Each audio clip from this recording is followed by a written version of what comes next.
Welcome to Artisans of Ancient Egypt.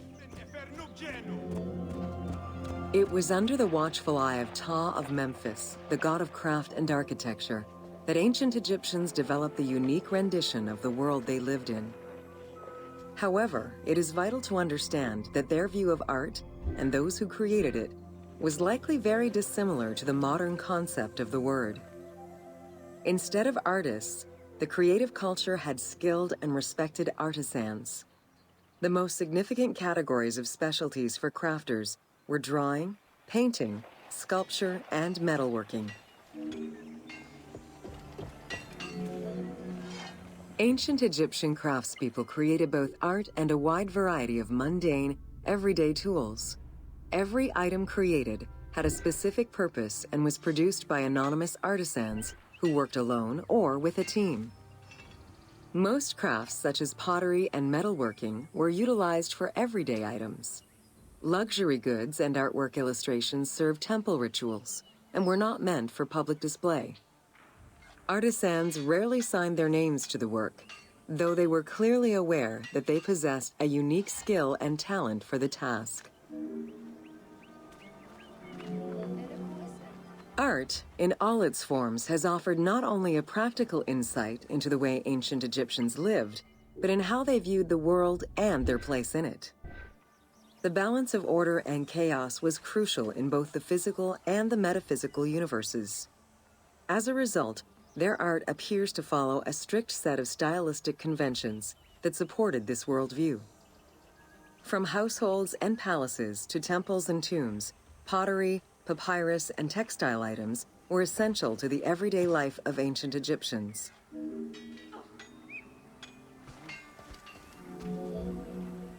In ancient Egyptian culture, drawing was used as illustration, such as seen in the Book of the Dead. It was also the first step in the creation of a relief, painting, or statue. Two-dimensional representations were concerned with order and form, and were intended to honor gods and promote the transition of the soul to the afterlife.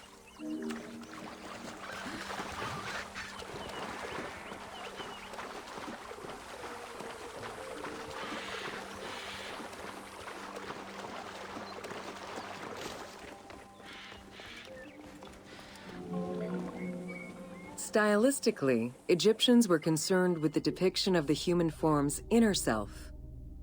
As such, artistic representations were not concerned with realism, but rather with idealized youth and perfectly harmonious visuals.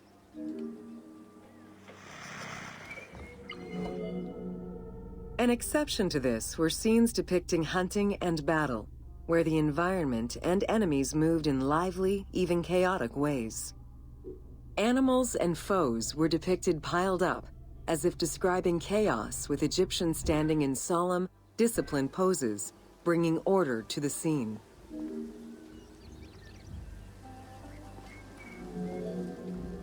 Reliefs could be either in high relief or low relief.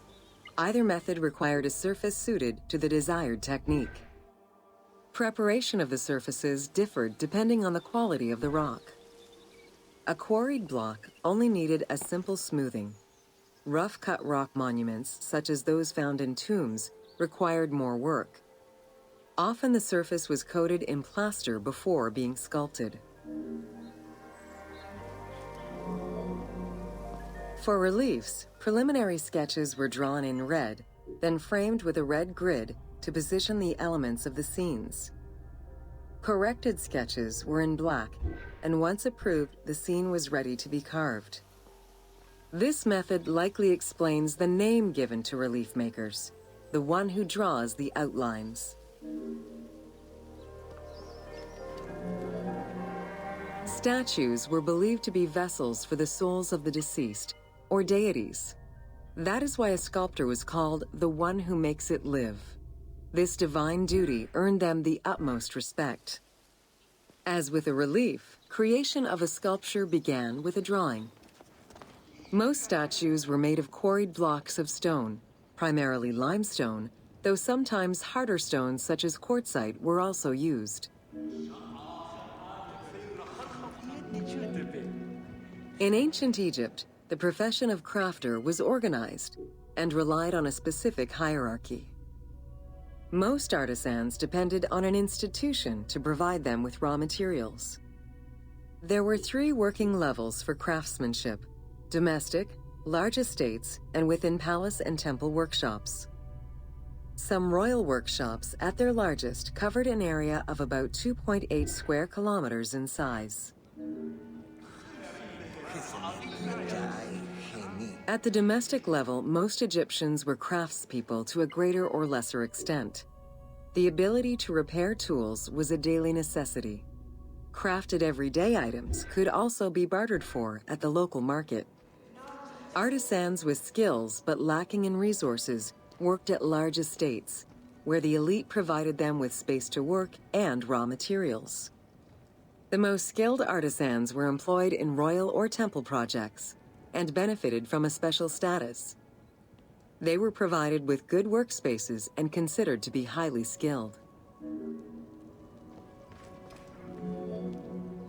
An ancient text known as the Satires of Trades has a number of descriptive summaries that offered teasing glimpses into how artisans were perceived. A coppersmith was said to stink and have fingers that resembled crocodile droppings, while potters were said to be like those who lived in bogs. This view was likely exaggerated in order to highlight the most enviable position of all, that of the scribe.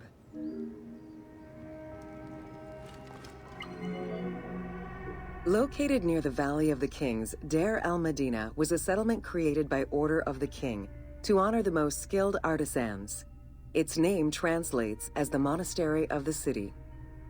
Allocated a house on the initiative of the king, these craftsfolk were regarded with respect and referred to as the royal artisans.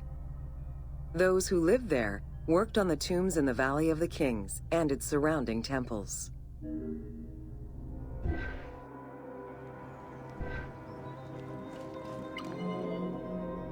Archaeologists believe the site was home to skilled and respected artisans for over 400 years. It is considered one of the most important discoveries relating to Egyptian daily life.